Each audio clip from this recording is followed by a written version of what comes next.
Okay, it's 6:30. Let's call the meeting to order. We have present our regular members, Bruce, Keith, Tom, myself, and Brian. So we have a quorum. Next thing is adjustments to the agenda. Does anyone want to make any adjustments to the agenda? Not seeing any. Let's move on to the acceptance of the agenda. All those in favor? We accept it. 5-0-0. I did. Yep. Who seconded? Bruce? Yeah. Thanks for keeping us on our toes. Everybody should have a copy of the 9/26 Planning Board minutes. I move we accept the minutes as presented. I'll second that. Been moved and seconded that we accept the 9/26 Planning Board minutes as accepted. All those in favor? 5-0-0. Thank you. Well, at this time, let's open the public hearing.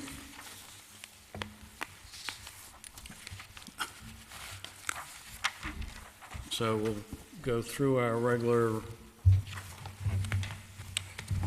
public hearing agenda. And I'll start out by saying we have a quorum. The description of the subdivision is the proposed subdivision consists of 4 lots ranging in size from 1/2 acre to 3/4 of an acre, give or minus. The total area of the subdivision is 2.4 acres, and the land is zoned mixed residential.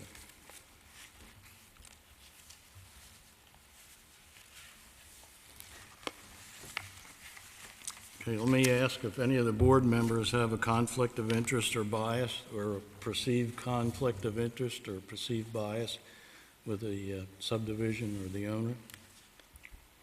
Okay, not seeing any. We'll move along. It has been determined at our last meeting that we had jurisdiction to hear the subdivision. And Darrell's here, and he has the right to appear before the board representing Mr. and Mrs. Colby. So we'll open it up to the board to ask any questions that haven't already been asked. Tom? Okay. I'm Brian? good. Bruce? You haven't changed anything since last time, the letters? I have none. Sounds good. Okay. Well, it should open up to comments and questions from abutters, but I see no abutters. Comments and questions from the public. We have no public here, so we'll close the public hearing then. At 6:34. Do I hear a motion that we close the So moved. public? Second. It's been moved and second. We closed. All in favor? 5-0-0. Thank you.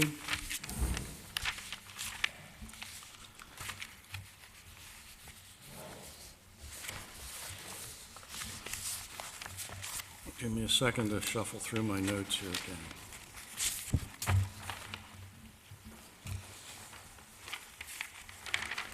Okay, so we'll continue with the preliminary plan application meeting. The fee's been paid in our meeting on September 26th. We determined the application was complete. And you should all have copies of comments from the road commissioner, the waste, sewer waste, and the water company. The fire chief and the superintendent of schools were not notified, and the reason being there's no building being done at this time.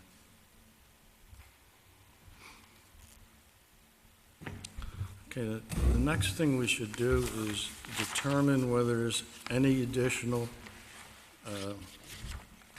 material needed by the board to complete the review of the state statutes and the ordinance statutes. There's been no change since last time. So if you all have copies of the subdivision ordinance, I hope. If you turn to page 4,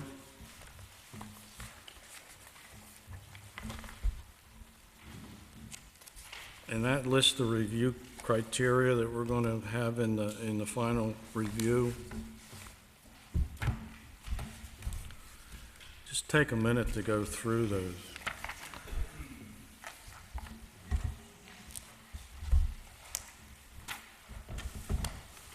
I'll just read and summarize it. Will not result in undue water and air pollution, sufficient water available, cause unreasonable burden on existing water supply, will not cause soil erosion, and it goes on to page 5, will not cause unreasonable highway and public road congestion, will not, or will provide for adequate sewage waste disposal, will not cause an unreasonable burden on municipal ability to dispose of solid waste, will not have undue adverse effect on scenic and natural beauty, and that goes into wildlife and so forth,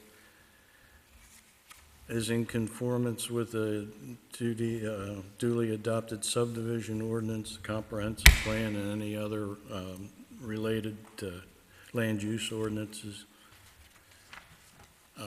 There is no road being put in there, so actually the adequate financial capacity really doesn't apply in this case.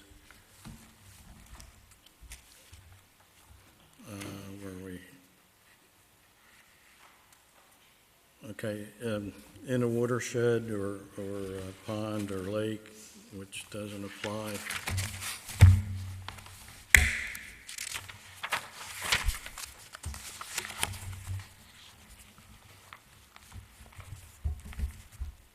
Will not adversely affect the groundwater, 100-year plan, floodplain. All wetlands have been identified. Rivers or streams have been identified. A proposed subdivision will provide for adequate stormwater management, may not be applicable.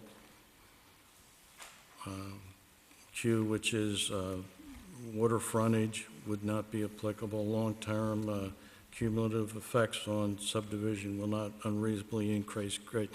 Phosphorus content is not applicable in this case. It doesn't cross municipal boundaries, and there's no liquidation harvesting.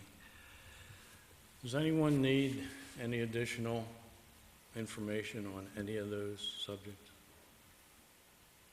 No. No?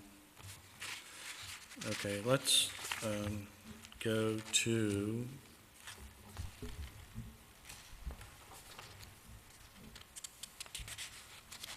page 20, where it defines the final plan application and that certain other organizations, state organizations, be contacted prior to final plan approval. There's 6 organizations listed there, and in talking to Randy, the code enforcement officer, said that none of these are really applicable to this subdivision because of building, I guess, right?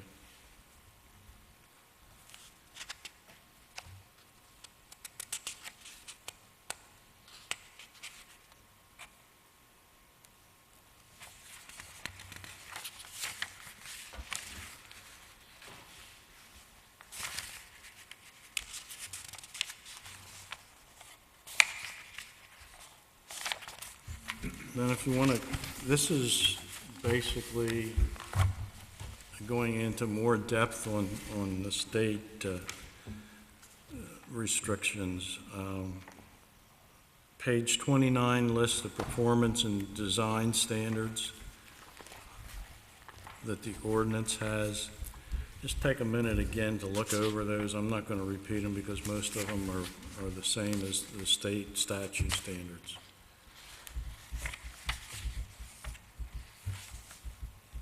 Possibly the only one I believe that's not the same as on page 38, which is 10.13 cluster developments.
You want us to draw this out then?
Tom, did you have any questions of the applicant on any of the standards? I'm good. You're good? Brian? I'm good. You're good? Still there. You're all right, Lisa? He says he's all right. Do you have I'm any all set. questions? You're all set? Okay.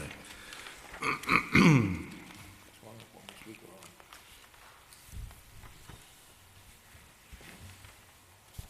on. Then I guess we should take a motion that there's no additional information needed on the final subdivision plan, as long as there's no changes to what we already have. I'll make that a motion. Second. It's been moved in second. All those in favor of that motion? 500.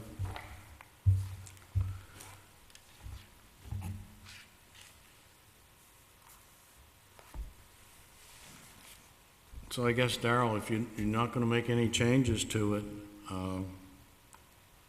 we'll go in on the next meeting is scheduled for the 14th, well, the final, and I guess you'll have Mylars for us to sign at that meeting.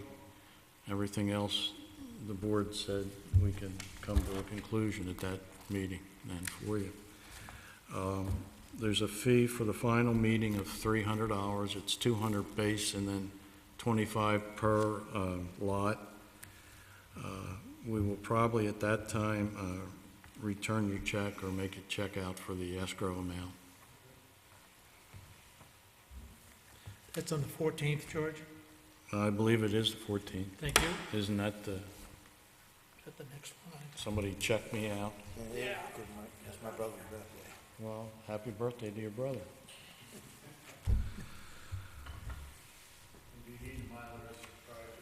No, we'll sign right at the meeting.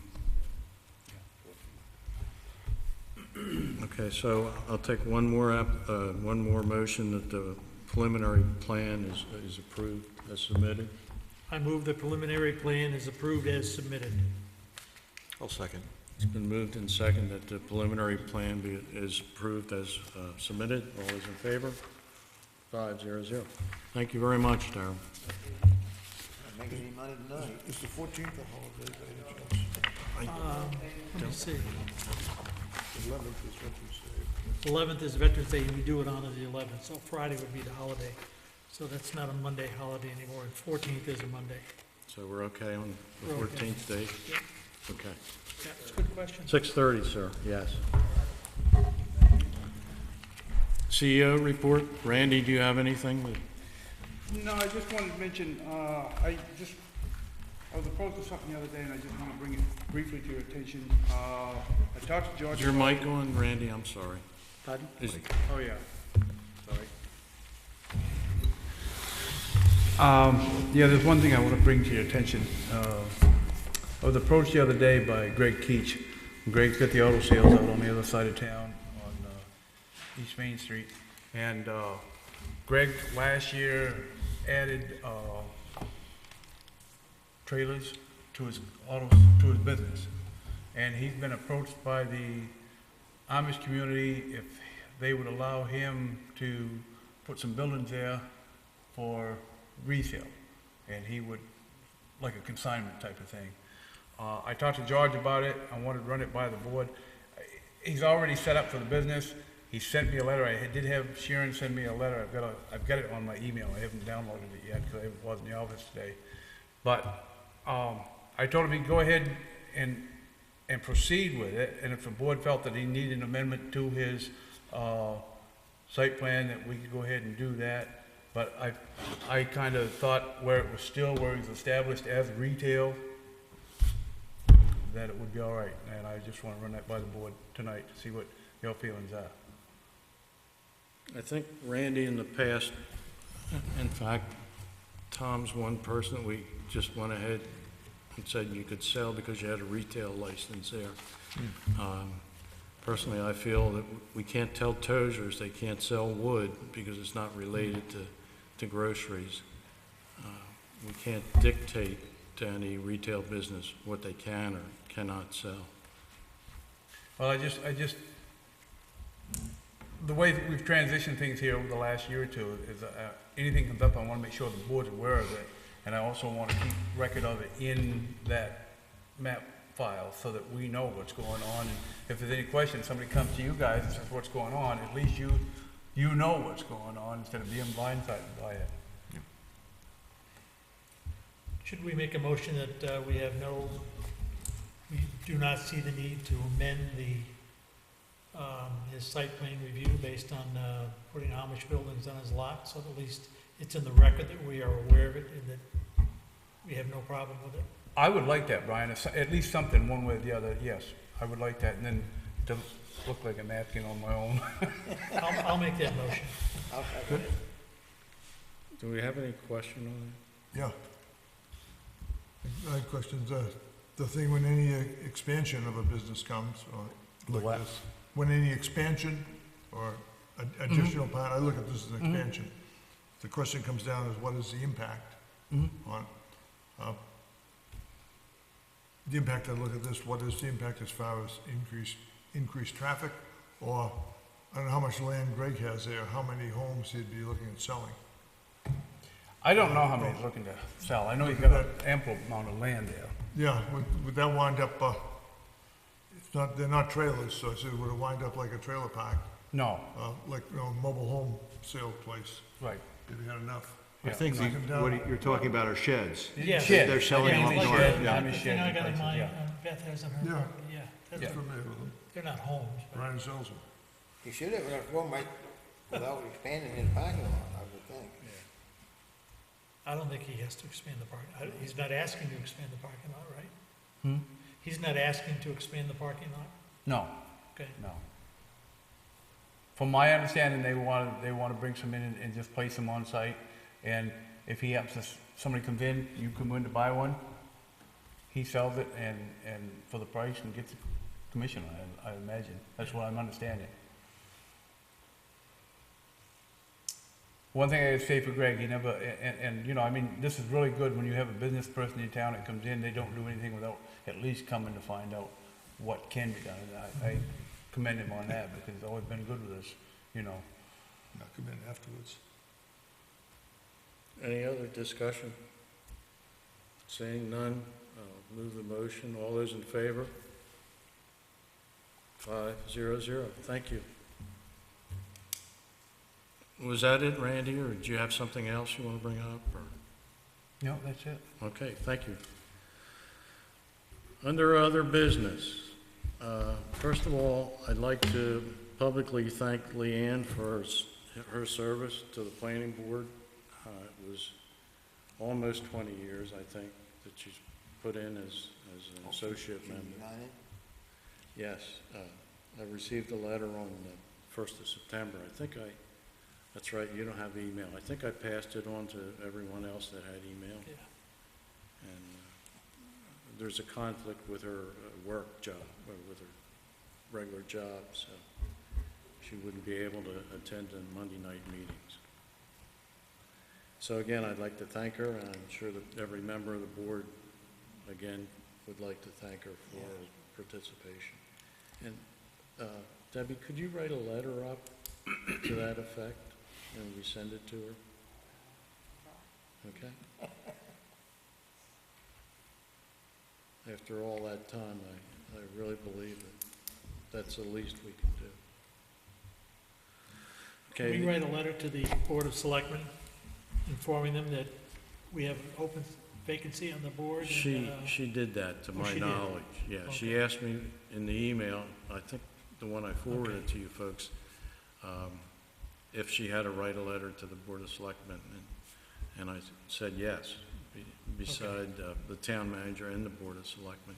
So hopefully they will use all due haste to try and replace it. Well, they have 60 days They have from the 60 time days, she wrote okay. that letter, according to the planning board ordinance, to Okay. fill the slot. So, Good. I'd also like to bring up the fact that I was informed that the Maine Historic Preservation Commission quarterly meeting will take place at the Penobscot Marine Museum on Friday, October 28th at 10:30 a.m. And if any of the board members would like to go, it's open to the public. And if you'll let me know within the next couple days, because they said there'll be a lunch after the meeting. And they need a head count on how many people that could attend that.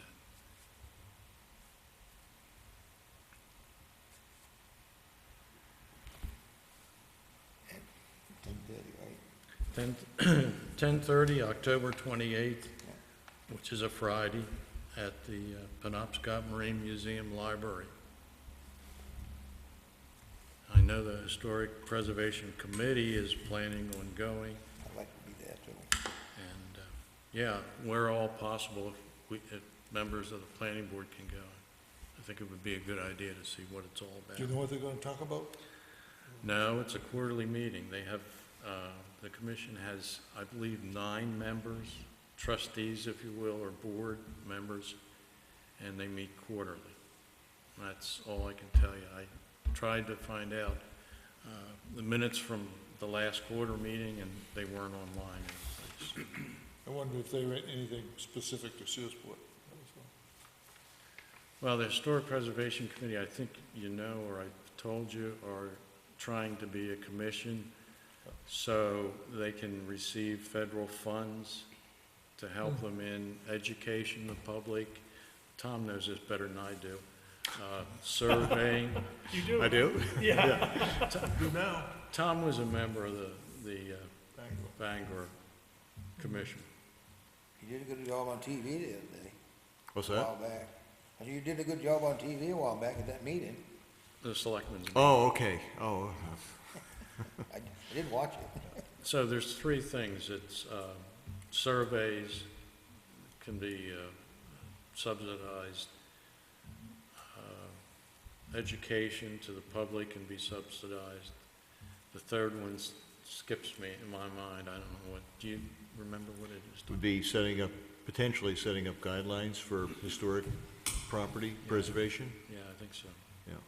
Yeah, that sounds familiar. That was the big thing in Bangor, where there were historic districts. If somebody wanted to renovate a property, to guide them, it wasn't so much tell them as much as guide them to not, basically, to put it bluntly, booger it up. And it was pretty liberal, and with a lot of interpretation related to financial hardships. So usually everything was always approved because we would gently guide folks through the process of just making sure that the property wasn't going to be irreparably damaged. So it wasn't well, I take it back. There were times before I was on the commission, at least, that it was pretty tough. And it was the kind of thing you didn't want to deal with. But I know, at least for the time I was there, and I chaired it for a couple of years, that we tried to always find a common ground. And it's kind of like the planning board. I mean, you're not trying to hit people over the head. You're trying to make sure they do the right thing and have them understand that. So it was an interesting process. I mentioned to the selectmen that one time I was up for renewal and we were interviewed by the city councilors, and one of the counselors had a paper of everything we had approved in the last year. He says, "You've never said no." And I kind of took me back for a moment. I thought, uh-oh. But really, that was it wasn't our goal to tell people not to do things. It was more our goal to make sure if they had something that wasn't quite right, you could do this, and it's almost the same thing, but it will it'll be better for the property in the long term. And in a town like this, or a city like Bangor, where you have historic properties, the goal is just to preserve them as best we can with the means we have. And there's also tax benefits that come into play in these areas, and I think that's a valuable asset, especially in a small town like ours. Am I correct, in a historic district, it only has to be 2 buildings? I don't know. That's what I was told by Chris. Well, it doesn't necessarily have to be a district. It could just be a historic property. At least he called it district. Yeah. And it's just, and the way that the federal government looks at it is, if it's a district compared to one building, they'll go at it quicker. If it's just one building, it goes on the bottom of the table, it may never come up. I'm going through this with a church in Frankfort, that's why. The other thing is the commission, the local commission could represent a person that wants to be classified as historic property to the state and then to the federal government. Yep. So it's another reason to have a local commission. And the bottom line is it all has to be approved by the town meeting, their ordinance, what they can and can't do. So, as you pointed out, it could be as stringent or not. It's, The thing that I see that is a valuable asset to the community is there's a little bit of a circuit breaker built in if there's a commission. If somebody wants to demolish historic property, it doesn't preempt them from doing it, but it gives a little bit of a time lag. If you say, oh, I want to tear down this building, we can buy a little bit of time. If there's an economic reason the person has to tear it down, at least the commission becomes aware of it and can try to help to mitigate and solve the problem. Doesn't mean that they're going to tell the person they can't tear down the building, but it at least gives the town an opportunity, or the town and the people in the community and in the area to try to solve what could be a loss of historic property. God knows we've lost a lot over the years. yeah. Thank you, Tom. So anybody that can make that meeting, I hope they will go to the meeting on the 28th. Call me up late at night and remind me to write it on my calendar. Okay? Gotta get in so you get lunch. Yeah. There's no public, so we won't have an open to the public meeting. I'll take a motion to adjourn. So moved. Second. All those in favor? Thank you much.